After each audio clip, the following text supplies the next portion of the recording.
Hello friends, welcome back to Mansi study channel. दोस्तों, आज है 17 मार्च 2024 और 17 मार्च 2024 से रिलेटेड करंट अफेयर्स के जितने भी क्वेश्चन बन सकती हैं आज की क्लास में सारे क्वेश्चन को कवर करेंगे और हर क्वेश्चन से रिलेटेड इंपॉर्टेंट पॉइंट भी मैं आपको बताऊंगी। तो आप लोग पूरा क्लास बहुत ध्यान से देखिएगा। और दोस्तों, ये क्लास आपकी मॉर्निंग सुबह 7 AM पे डेली लाइव आती है। आप सभी लोग सुबह 7 बजे इस क्लास के लिए तैयार रहा करिए। इससे आपकी तैयारी करंट अफेयर्स में बेहतर होने वाली है और आगे आने वाले सभी एग्जाम में आप करंट अफेयर्स में बहुत अच्छा सा रिस्पॉन्स दे पाएंगे। तो चलिए देरी ना करते हुए आज के पहले क्वेश्चन पर आते हैं।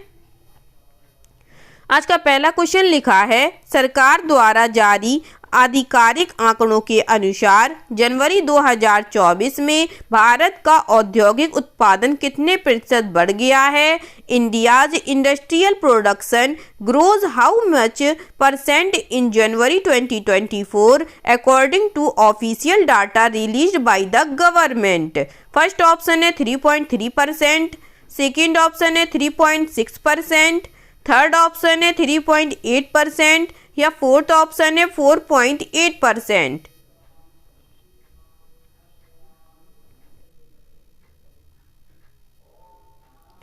जल्दी से बताइएगा दोस्तों, इस क्वेश्चन का राइट आंसर क्या हो जाएगा? इस क्वेश्चन का जो राइट आंसर हो जाएगा फ्रेंड्स, वह है हमारा ऑप्शन नंबर सी 3.8%। चलिए इस क्वेश्चन से रिलेटेड इंपॉर्टेंट पॉइंटों को पढ़ते हैं। सरकार द्वारा जारी आधिकारिक आंकड़ों के अनुसार जनवरी 2024 में भारत का औद्योगिक उत्पादन 3.8% बढ़ा है। औद्योगिक उत्पादन सूचकांक के संदर्भ में मापा जाने वाला कारखाना उत्पादन जनवरी 2023 में 5.8% की वृद्धि देखी गई।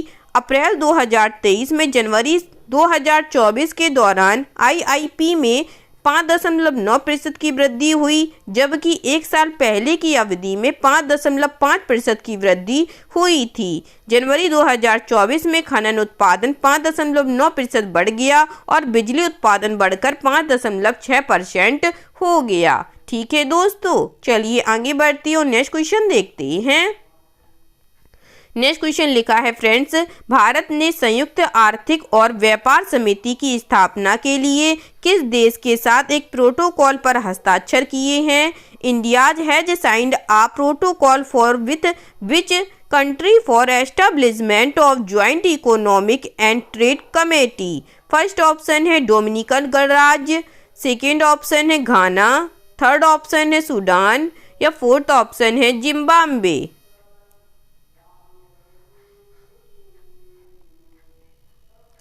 बताइएगा दोस्तों, भारत ने संयुक्त आर्थिक और व्यापार समिति की स्थापना के लिए किस देश के साथ एक प्रोटोकॉल पर हस्ताक्षर किए हैं? इस क्वेश्चन का जो राइट आंसर हो जाएगा फ्रेंड्स, वह है हमारा ऑप्शन नंबर ए डोमिनिकन गणराज्य के साथ। चलिए इस क्वेश्चन से रिलेटेड इंपॉर्टेंट पॉइंटों को पढ़ते हैं। भारत और डोमिनिकन गणराज्य के बीच संयुक्त आर्थिक और व्यापार समिति की स्थापना के प्रोटोकॉल पर हस्ताक्षर किए गए। प्रोटोकॉल में तकनीकी सहायता, प्रशिक्षण कार्यक्रम और क्षमता निर्माण के माध्यम से व्यापार, सेवाओं, औद्योगिक प्रौद्योगिकियों और विभिन्न अन्य क्षेत्रों में सहयोग को मजबूत करने और विकसित करने की परिकल्पना की गई है। यह व्यापार और उद्योग के सामने आने वाली चुनौतियों को कम करने में महत्वपूर्ण होगा और दोनों देशों के बीच ज्ञान और सर्वोत्तम प्रथाओं को साझा करने के लिए एक मंच प्रदान करेगा। ठीक है दोस्तों, चलिए आगे बढ़ते हैं और नेक्स्ट क्वेश्चन देखते हैं। नेक्स्ट क्वेश्चन लिखा है फ्रेंड्स, नए चुनाव आयुक्त के रूप में किसे नियुक्त किया गया है? Who has been appointed as new election commissioners. First option है उत्पल कुमार सिंह और प्रदीप कुमार त्रिपाठी को, सेकेंड ऑप्शन है ज्ञानेश कुमार और इंद्रिवर पांडे को, थर्ड ऑप्शन है सुखबीर सिंह संधू और ज्ञानेश कुमार को या फोर्थ ऑप्शन है सुधीर कुमार गंगाधर राहाटे और ज्ञानेश कुमार को।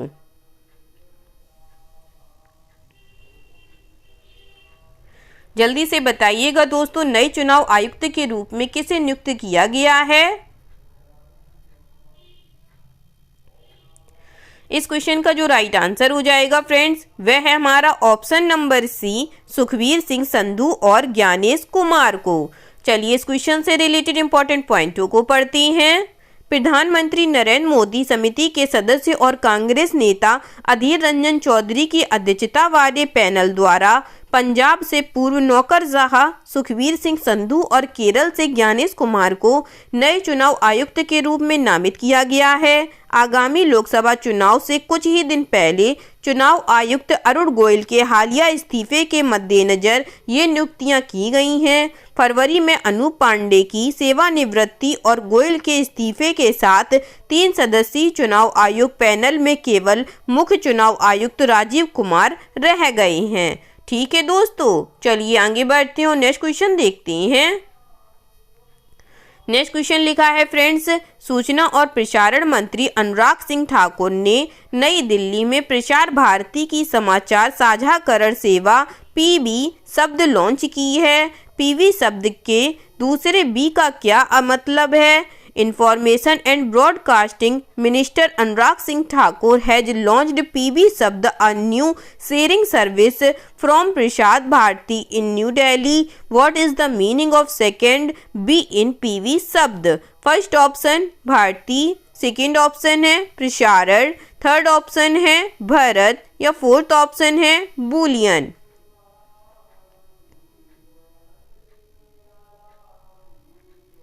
जल्दी से बताइएगा दोस्तों, पीबी शब्द में दूसरे बी का क्या मतलब है?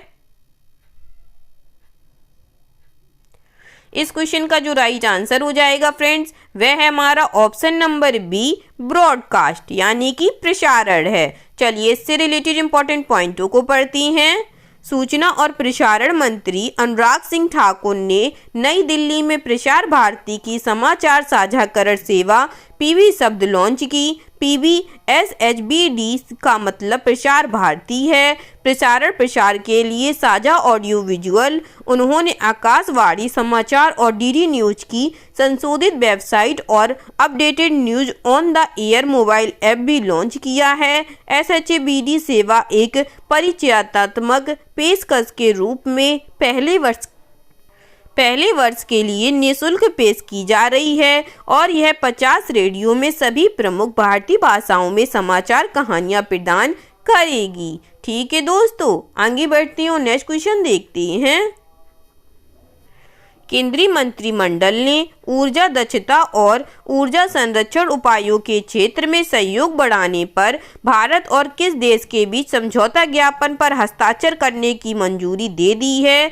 The union cabinet has approved the sign of MOU between India and which country on extending cooperation in the field of energy efficiency and energy conservation measures.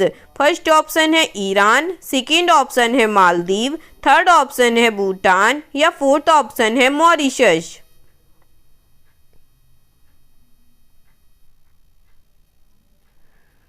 बताइएगा दोस्तों इस क्वेश्चन का राइट आंसर। इस question का जो right answer हो जाएगा friends वह है हमारा ऑप्शन नंबर सी, भूटान। चलिए इस क्वेश्चन से रिलेटेड इंपॉर्टेंट पॉइंटों को पढ़ते हैं।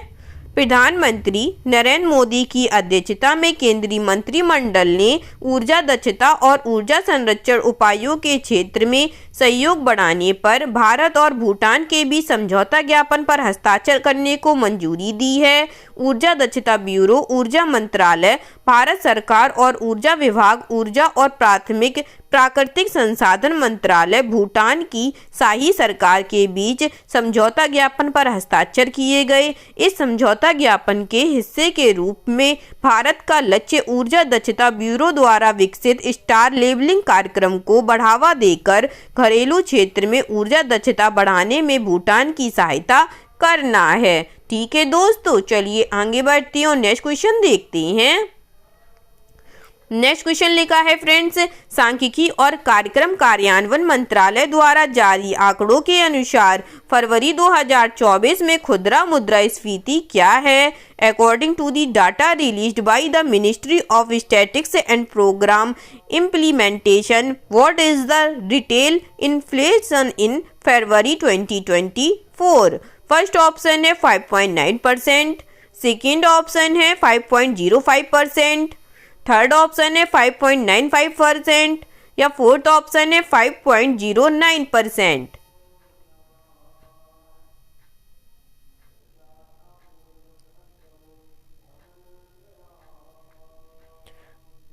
जल्दी से बताइएगा दोस्तों। सांख्यिकी और कार्यक्रम कार्यान्वयन मंत्रालय द्वारा जारी आंकड़ों के अनुसार फरवरी 2024 में खुदरा मुद्रास्फीति क्या है?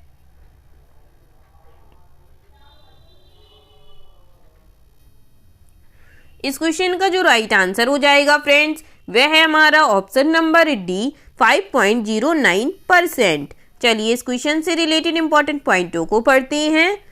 सांख्यिकी और कार्यक्रम कार्यान्वयन मंत्रालय द्वारा जारी आंकड़ों के अनुसार भारत की खुदरा मुद्रास्फीति फरवरी में वार्षिक आधार पर मामूली रूप से कम होकर 5.09% हो गई, जो पिछले महीने में 5.10% थी। यह संख्या भारतीय रिजर्व बैंक RBI के 2 से 6% के सहनशीलता बैंड के भीतर बनी हुई है। क्रमिक आधार पर मुद्रास्फीति दर पिछले महीने के -0.11% के संकुचन के मुकाबले बढ़कर 0.16% हो गई है। ठीक है दोस्तों, चलिए आगे बढ़ते हैं और नेक्स्ट क्वेश्चन देखते हैं।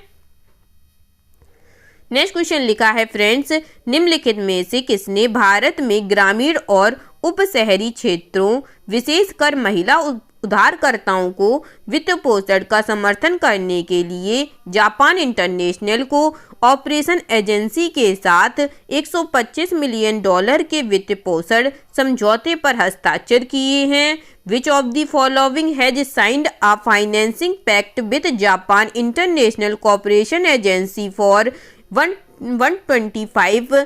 $125 million to support financing in rural and peri-urban areas in India, particularly women borrowers? First option है भारतीय स्टेट बैंक, सेकेंड ऑप्शन है LIC housing finance, third option है L&T फाइनेंस या फोर्थ ऑप्शन है HDFC bank.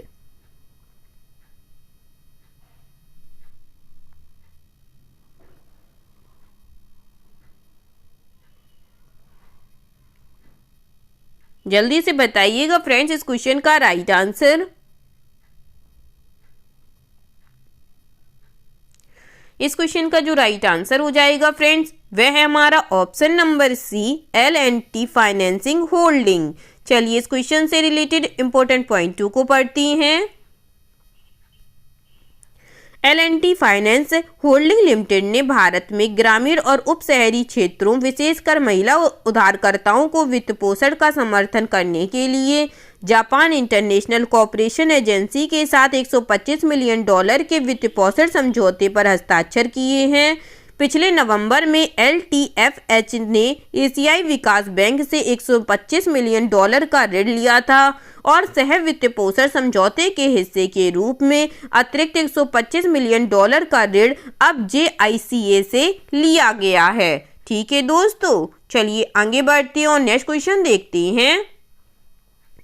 Next question लिखा है friends, Kotak Mahindra bank ने केफिन technologies में कितनी प्रतिशत हिस्सेदारी खुले बाजार के माध्यम से 208 करोड़ रुपए में बेची है? Kotak Mahindra bank has sold how much percent stake in KFin technologies through the open market for rate 208 crore rupees. First option है 2%, सेकेंड ऑप्शन है 3%, थर्ड ऑप्शन है 4% या फोर्थ ऑप्शन है 9%।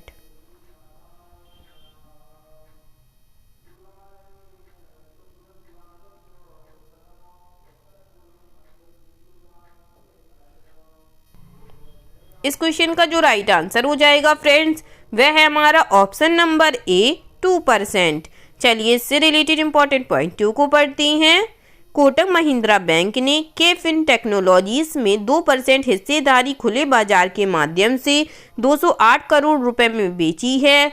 BSE पर थोक सौदों के आंकड़ों के अनुसार निजी क्षेत्र के ऋणदाता ने केफिन टेक्नोलॉजीज के 34,70,000 शेयर 600.28 रुपये प्रति शेयर पर बेचे, दिसंबर के अंत तक कोटक महिंद्रा बैंक के पास के-फिन टेक्नोलॉजीज में 9.80% हिस्सेदारी थी। ठीक है दोस्तों, चलिए आगे बढ़ते हैं और नेक्स्ट क्वेश्चन देखते हैं। नेक्स्ट क्वेश्चन लिखा है फ्रेंड्स, आरबीआई के आंकड़ों के अनुसार दिसंबर 2023 तक कुल जमा में निजी क्षेत्र के बैंकों की हिस्सेदारी कितने प्रतिशत बढ़ गई है? According to RBI data, the share of private sector banks in total deposits has risen how much percent as of December 2023?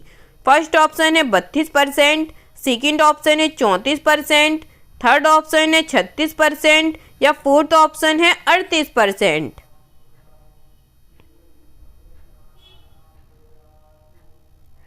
जल्दी से बताइएगा दोस्तों। आरबीआई के आंकड़ों के अनुसार दिसंबर 2023 तक कुल जमा में निजी क्षेत्र के बैंकों की हिस्सेदारी कितने प्रतिशत बढ़ गई है?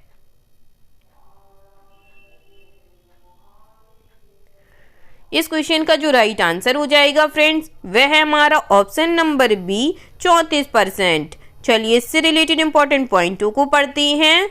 कुल जमा में निजी क्षेत्रों के बैंकों की हिस्सेदारी काफ़ी बढ़ गई है, जो दिसंबर 2023 तक 34% तक पहुंच गई है, जो वित्तीय वर्ष 2017-18 के अंत में 25% थी। यह वृद्धि निजी बैंकों द्वारा अपनाई गई आक्रामक ब्याज दर पेशकशों और बेहतर ग्राहक संबंध प्रबंधन रणनीतियों द्वारा प्रेरित है। भारतीय रिजर्व बैंक के आंकड़ों के अनुसार वित्तीय वर्ष 2017-18 के अंत में सार्वजनिक क्षेत्रों के बैंकों की हिस्सेदारी 66% से घटकर 59% हो गई है। ठीक है दोस्तों, चलिए आगे बढ़ते हैं और आज का लास्ट क्वेश्चन देखते हैं। आज का लास्ट क्वेश्चन लिखा है फ्रेंड्स, विदेश सचिव विनय मोहन क्वात्रा का कार्यकाल भारत सरकार द्वारा कितने महीने के लिए बढ़ा दिया गया है? Foreign secretary Vinay Mohan Kwatra tenure has been extended by months by the government of India. First option है 3, सेकेंड ऑप्शन है 4, थर्ड ऑप्शन है 6 या फोर्थ ऑप्शन है 10।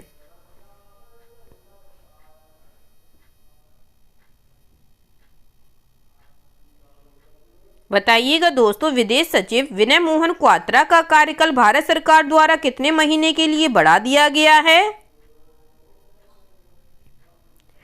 इस क्वेश्चन का जो राइट आंसर हो जाएगा फ्रेंड्स, वह है हमारा ऑप्शन नंबर सी 6 महीने के लिए। चलिए इस क्वेश्चन से रिलेटेड इंपॉर्टेंट पॉइंटों को पढ़ती हैं। सरकार ने विदेश सचिव विनय मोहन क्वात्रा को अक्टूबर 2024 के अंत तक 6 महीने का विस्तार दिया। कैबिनेट की नियुक्ति समिति ने विदेश सचिव के रूप में विनय मोहन क्वात्रा की सेवा में 30 तारीख को चौथे महीने 4 अप्रैल 2024 से आगे 6 महीने की अवधि के लिए यानी 31/10/2024 तक या अगले आदेश तक जो भी पहले हो विस्तार को मंजूरी दे दी है। आई होप आज के सभी क्वेश्चन आप लोगों को बहुत अच्छे लगे होंगे फ्रेंड्स, और सभी क्वेश्चन से रिलेटेड इंपॉर्टेंट पॉइंट के नोट्स भी आप लोगों को बहुत अच्छे से समझ में आए होंगे। एग्जाम के नजरिए से दोस्तों क्लास बहुत हेल्पफुल रही होगी। अगर क्लास अच्छी लगी हो और सारे पॉइंटों को आप लोगों ने अच्छे से समझा हो तो प्लीज़ इस क्लास को लाइक कीजिएगा, शेयर कीजिएगा और आपके अपने चैनल मानसी स्टडी चैनल को सब्सक्राइब कीजिएगा। थैंक यू सो मच दोस्तों।